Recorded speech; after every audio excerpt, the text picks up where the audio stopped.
Saudara-saudari yang terkasih dalam Kristus, selamat berjumpa kembali dalam Renungan Harian Katolik di hari Selasa 23 April 2024.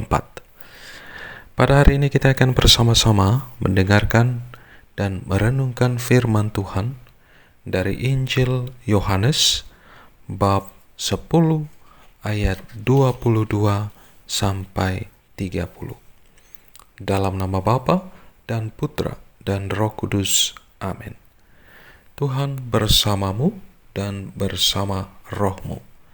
Inilah Injil Tuhan kita Yesus Kristus menurut Yohanes. Dimuliakanlah Tuhan.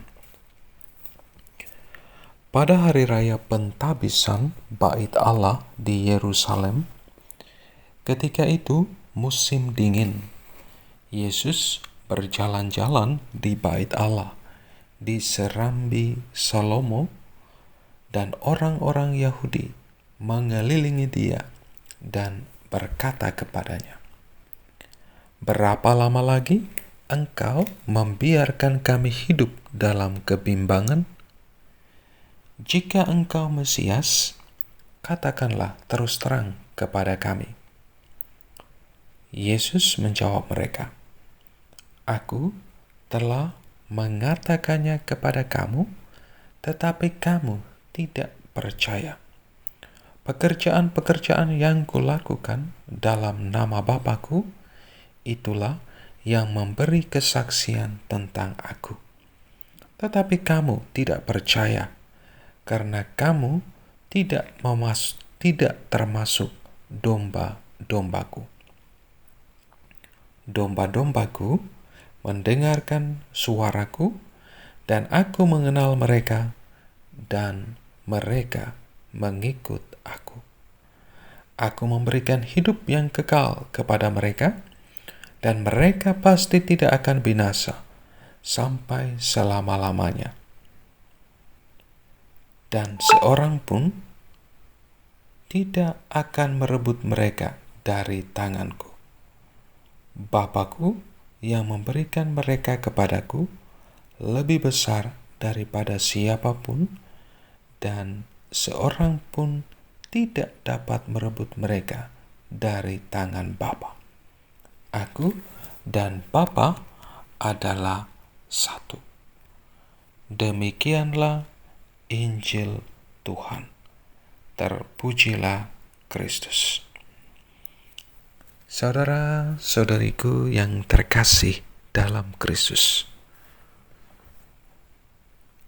ada bersama Yesus melihat dan mengalami begitu banyak mujizat yang dilakukan oleh Yesus, ternyata tidak membuat orang-orang Yahudi untuk percaya kepada Yesus yang adalah Mesias, Anak Allah.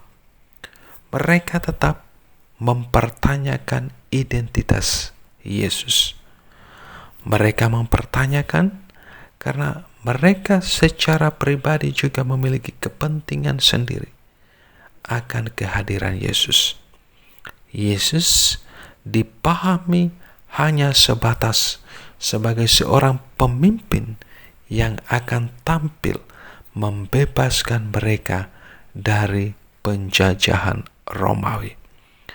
Pemahaman yang salah ini mengakibatkan orang-orang Yahudi menjadi kecewa dengan Yesus. Mereka salah memahami karena sesungguhnya Tuhan Yesus yang hadir di tengah-tengah mereka adalah sungguh Putra Allah yang datang ke tengah dunia ini untuk membebaskan umat manusia dari kuasa dosa dan maut. Saudara-saudariku yang terkasih dalam Kristus, iman kita akan Yesus pun tidak membuat kita sepenuhnya percaya kepada Yesus. Ada banyak peristiwa dalam hidup ini yang membuat kita secara pribadi sering meragukan kuasa Allah, sering meragukan penyertaan Tuhan di dalam hidup kita. Hal ini disebabkan selain karena kita kurang percaya, juga kita secara pribadi ingin melakukan apa yang menjadi kehendak kita dan bukan kehendak Allah. Nah, inilah salah satu kecenderungan dalam diri setiap kita, dalam diri setiap manusia, agar apa yang diinginkan secara pribadi harus cepat terwujud, apapun caranya. Tidak mengherankan, maka kita kadang bekerja untuk memperoleh apa yang kita inginkan. Dan juga kita berdoa memohon bantuan Tuhan. Kita bahkan menuntut Tuhan agar segera mengabulkan permohonan kita. Bahkan kita mengeluh kepada Tuhan karena doa-doa kita tidak pernah didengar oleh Tuhan. Kita merasa kecewa kepada Tuhan. Dan kekecewaan ini akhirnya juga berpengaruh pada hidup rohani kita. Kita mulai malas untuk berdoa, malas untuk ke gereja, malas untuk terlibat dalam kegiatan-kegiatan rohani, mulai dari komunitas umat basis lingkungan stasi maupun paroki. Saudara-saudariku yang terkasih dalam Kristus, satu hal yang harus kita pahami bersama, bahwa hidup dan apapun yang kita alami di dunia ini semuanya tidak terlepas dari kuasa Tuhan. Semuanya tidak terlepas dari penyelenggaraan dan penyertaan Tuhan sendiri. Kita harus belajar beriman dengan rendah hati, dan dengan rendah hati mempercayakan hidup dan segala sesuatu yang kita lakukan dalam penyelenggaraan Tuhan. Tuhan tidak pernah membiarkan kita bekerja sendirian. Dia turut bekerja bersama kita.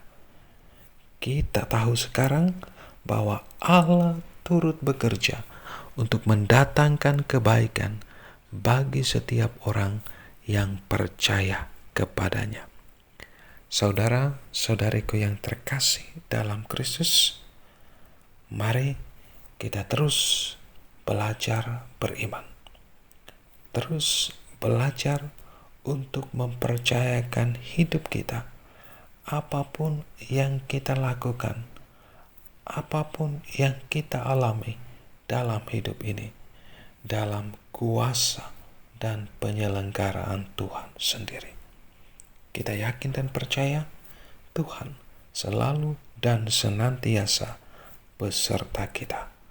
Berkat Tuhan beserta kita sekalian, Bapa, Putra, dan Roh Kudus. Amin.